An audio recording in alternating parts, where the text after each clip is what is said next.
This week we learned that college contestants on Jeopardy declared a major fear in not knowing African American history. Michael Dunn may be going to jail, but that doesn't mean justice was served in the murder of Jordan Davis. And Darren Sharper and other NFL players give a new, horrible meaning to ballin' out of control.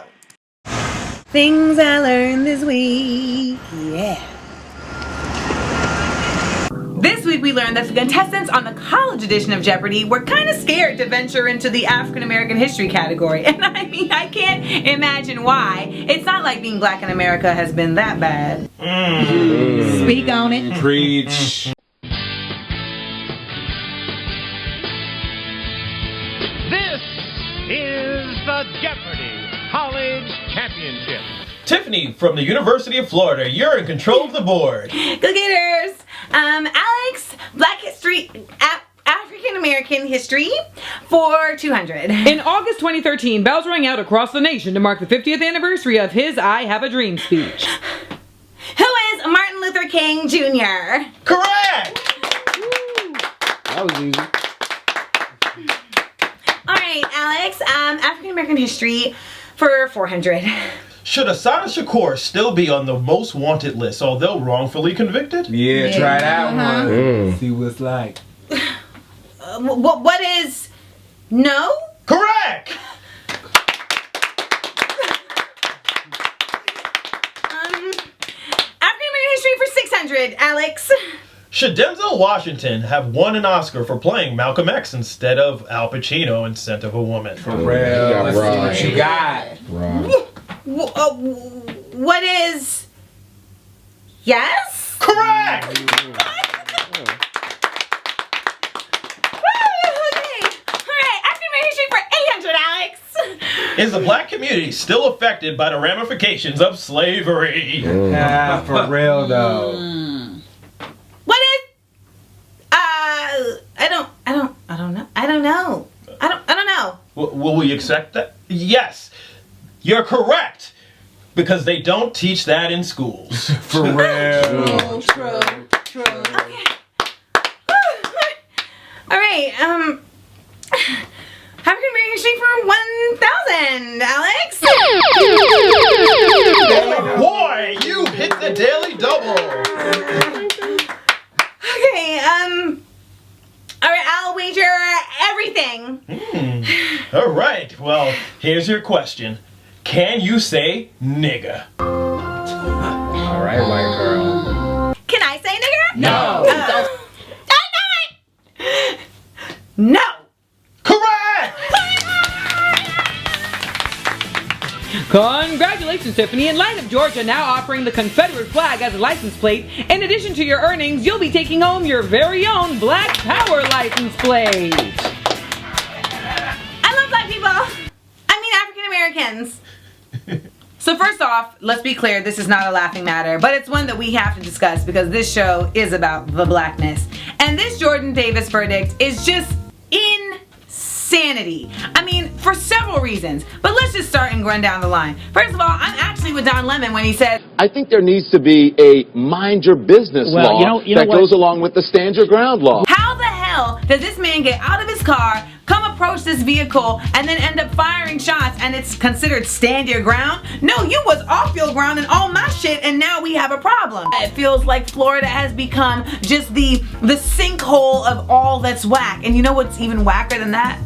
I'm from there. I am so ashamed. Aside from the fact that I went to Dr. Phillips High School, which is the greatest high school in the history of high schools. But aside from that, it's become a really taxing thing on my soul to say, yeah, I'm from Florida. Look at the jury pool. This person is in the jury pool in Florida and gets picked to be on the jury. I never once thought about, oh, this was a black kid, this was a white guy.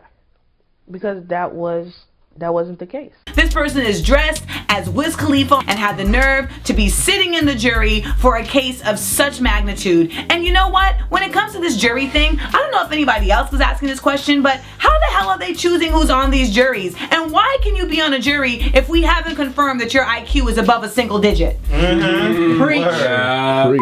But you know what I really learned this week?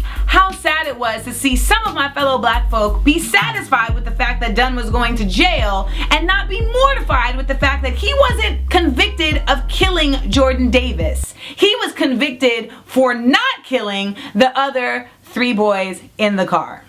You know what? I could rant about this forever, as I should, but let's just sum it up like this.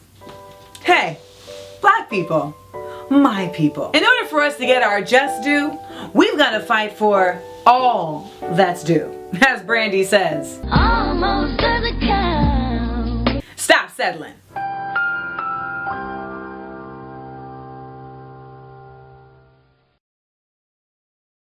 Even with basketball wives, football wives, baseball wives, one thing remains: ladies love a baller. It is definitely a fact.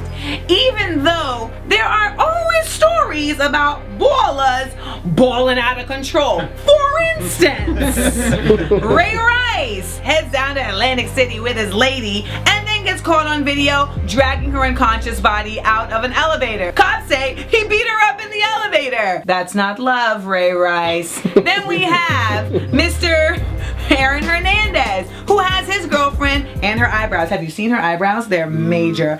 All embroiled in this murder case. I don't even know how he found time between training and buying chains and being with his girlfriend to be in a drug ring and kill somebody, which it kind of looks like he did. That's not love, Aaron Hernandez. And then lastly, we have Darren Sharper.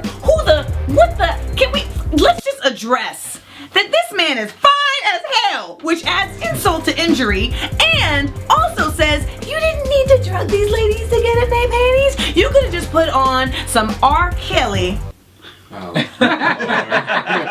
they would have been down for whatever.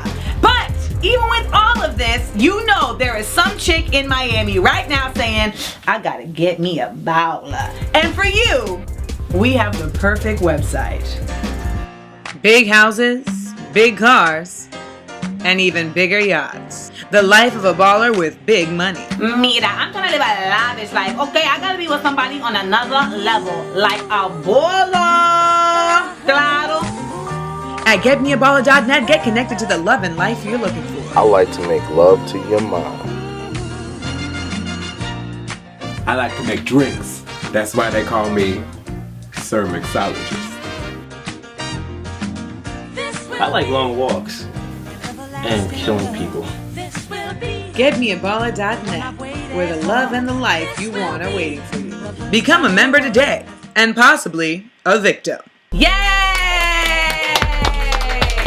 We always clap at the end because it's a big deal that we do this every week. So shout out to us, and shout out to you all for watching the show, and we appreciate you sharing it with your network. Share, and share alike, because sharing is caring. Yes, it is. Also, I love when y'all leave comments. It really helps me to know like the things you like, things you don't like, etc. And also, because I'm an artist and I'm sensitive about my shit, it makes me just feel better about my shit. So keep on leaving them comments right down there in the comment section.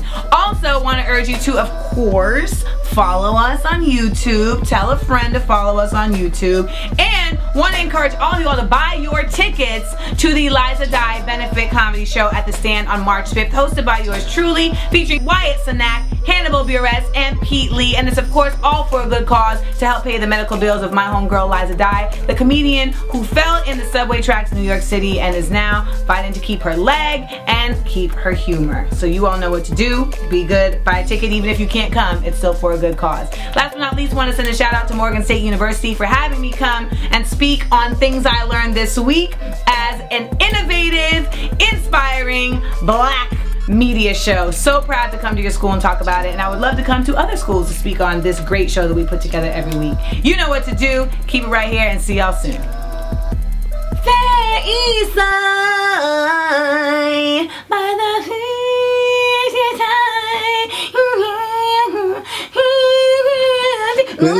loyalty. Mr. Clark, who gonna take you to school while you going, Mr. Clark? Lean on me when you're not strong. I'll be your friend. I'll help you carry on. Come on, black people. So it won't be long till I've got a knee. Come on, somebody to lean on. Just call on me, sister, when you need a hand. You all need somebody to lean on.